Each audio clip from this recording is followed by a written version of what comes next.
ನಮಸ್ಕಾರ ಆತ್ಮಿಕರೇ, media house ಕನ್ನಡಗೆ ಸ್ವಾಗತ. ಈ ಬಾರಿಯ ಬಿಗ್ ಬಾಸ್ನಲ್ಲಿ ಮೇಲಿಂದ ಮೇಲೆ ಅನಾಹುತಗಳು ಎದುರಾಗ್ತಾ ಇದೆ.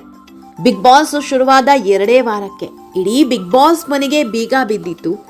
2 ದಿನಗಳ ಕಾಲ ಬಿಗ್ ಬಾಸ್ ಶೋನ ಸ್ಟಾಪ್ ಮಾಡಲಾಗಿತ್ತು. ಇದರಲ್ಲಿ ರಾಜಕೀಯ ಇತ್ತೋ ಇಲ್ವೋ ಗೊತ್ತಿಲ್ಲ, ಆದ್ರೆ ಕನ್ನಡದ ಇತಿಹಾಸದಲ್ಲಿ ಫಾರ್ ದಿ ಫಸ್ಟ್ ಟೈಮ್ ಇಂಥ ದೊಡ್ಡ ಶೋಗೆ ಬೀಗ ಬಿದ್ದಿತ್ತು.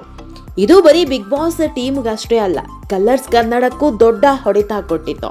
ಯಾಕಂದ್ರೆ ಒಂದು ಬಿಗ್ ಬಾಸ್ ಕಾರ್ಯಕ್ರಮ ಮಾಡಬೇಕು ಅಂದ್ರೆ ಕೋಟಿ ಹಣ ಹೂಡಿಕೆ ಮಾಡಬೇಕು. 100 ಮಂದಿ ತಂತ್ರಜ್ಞರು ರಾತ್ರಿ ಹಗಲು ಎನ್ನದೇ ಕೆಲಸ ಮಾಡ್ತಾ ಇರ್ತಾರೆ. ಅಂತಹದ್ರಲ್ಲಿ 2 ದಿನ ಕಂಪ್ಲೀಟ್ ಆಗಿ ಬಿಗ್ ಬಾಸ್ ಬಂದಾದ್ರೆ ಎಷ್ಟು ದೊಡ್ಡ ಹೊಡೆತ ಹೇಳಿ. ಹೀಗಾಗಿ ಬಿಗ್ ಬಾಸ್ ಬಂದಾಗಿದ್ದು ದೊಡ್ಡ ಸುದ್ದಿಯಾಗಿತ್ತು. ಆಮೇಲೆ ಕಿಚ್ಚನ ಎಂಟ್ರಿಯಿಂದ ಮತ್ತೆ ಓಪನ್ ಆಯಿತು. ಇದೇನೋ ತಣ್ಣಗಾಯಿತು, ಆದರೆ ವಿವಾದಗಳು ಮಾತ್ರ ನಿಲ್ಲಲೇ ಇಲ್ಲ.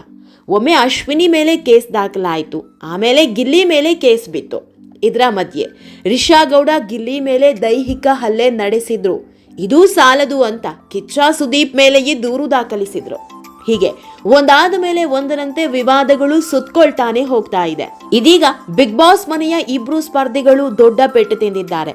ವೈಲ್ಡ್ ಕಾರ್ಡ್ ಸ್ಟಾರ್ ಅಂತ ಕರೆಸಿಕೊಳ್ಳೋ ರಜತ್ ಬಿಗ್ ಬಾಸ್ ಮನೆಗೆ ಬಂದ ಮೇಲೆ ಆಟದ ಗತಿ ಬದಲಾಗುತ್ತೆ. ಬಿಗ್ ಬಾಸ್ ನಲ್ಲಿ ಈ ಬಾರಿ ಮತ್ತೆ ಕಿಕ್ ಇರುತ್ತೆ ಅಂತ ಜನ ಮಾತನಾಡಿಕೊಳ್ಳೋದಕ್ಕೆ ಶುರು ಮಾಡಿದ್ರು. ಯಾಕಂದ್ರೆ ಕಳೆದ ಸೀಸನ್ ನಲ್ಲಿ ರಜತ್ ಅನ್ನೋ ಕಂಟೆಸ್ಟೆಂಟ್ ವೈಲ್ಡ್ ಕಾರ್ಡ್ ಮೂಲಕ ಬಾರದೇ ಇದ್ದಿದ್ರೆ ಇಡೀ ಸೀಸನ್ನೇ ನೆಲಕಚ್ಚಿ ಹೋಗ್ತಾ ಇತ್ತು. ರಜತ್ ಬರೋದಿಕ್ಕೂ ಮೊದಲು 50 ದಿನದ ಆಟ ಒಂದು ಲೆಕ್ಕ ಆದ್ರೆ ರಜತ್ ಬಂದ ಮೇಲೆ ಶುರುವಾದ ಕ್ರೇಜೆ ಇನ್ನೊಂದು ಲೆಕ್ಕ.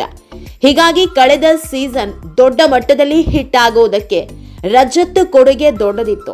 ಇದೇ ಕಾರಣಕ್ಕೆ ಈ ಬಾರಿ ರಜತ್ ವೈಲ್ಡ್ ಕಾರ್ಡ್ ಸ್ಪರ್ಧಿಯಾಗಿ ಬಂದಿದ್ದಾರೆ ಅಂದಾಗ್ಲೇ ತುಂಬಾ ಜನ ಕಣ್ಣರಳಿಸಿ ನೋಡಿದ್ರು.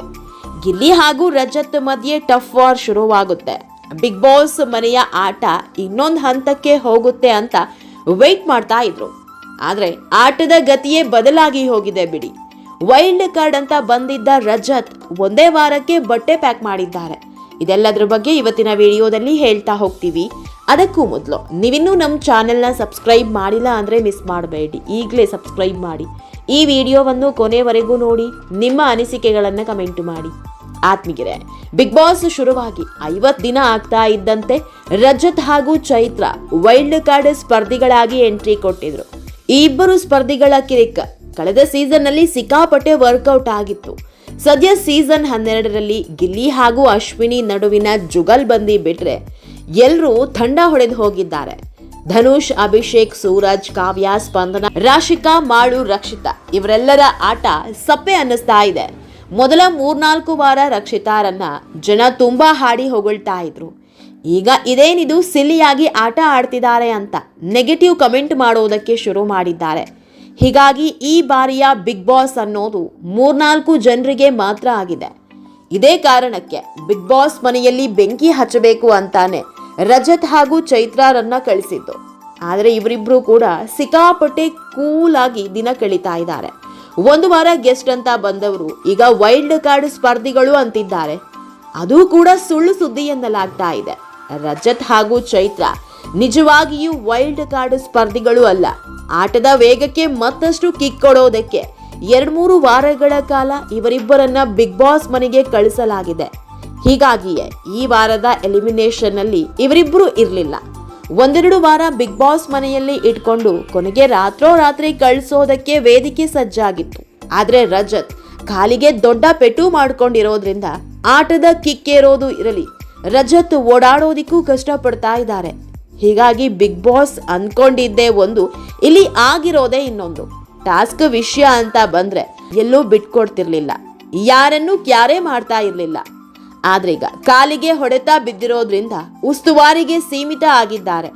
ಬಿಗ್ ಬಾಸ್ ಮನೆಯಲ್ಲಿ ಉಸ್ತುವಾರಿ ಮಾಡಿಕೊಂಡಿರೋದಕ್ಕೆ ವೈಲ್ಡ್ ಕಾರ್ಡ್ ಸ್ಪರ್ಧಿಗಳನ್ನ ಕಳಿಸಿದ್ದಲ್ಲ. ನಿನ್ನೆ ರಜತ್ ಕಾಲಿಗೆ ಆಗಿರೋ ಗಾಯದ ಬಗ್ಗೆ ವೈದ್ಯರು ಪರೀಕ್ಷೆ ಮಾಡಿದ್ದಾರೆ. ಒಂದು ವೇಳೆ ನೋವೇನಾದ್ರೂ ಹೀಗೆ ಇದ್ರೆ ಈ ವಾರ ಮನೆಗೆ ಹೋಗೋದ್ರಲ್ಲಿ ಅನುಮಾನವೇ ಇಲ್ಲ. ಆತ್ಮೀಯರೇ, ಈ ಬಾರಿಯ ಬಿಗ್ ಬಾಸ್ ನಲ್ಲಿ ನಿಮ್ಮ ಪ್ರಕಾರ ಯಾರು ಗೆಲ್ಲಬೇಕು ಅನ್ನೋದನ್ನ ಕಮೆಂಟ್ ಮೂಲಕ ನಮಗ್ ತಿಳಿಸಿ. ನಮ್ಮ ಚಾನೆಲ್ನ ಸಬ್ಸ್ಕ್ರೈಬ್ ಮಾಡೋದನ್ನ ಮರಿಬೇಡಿ.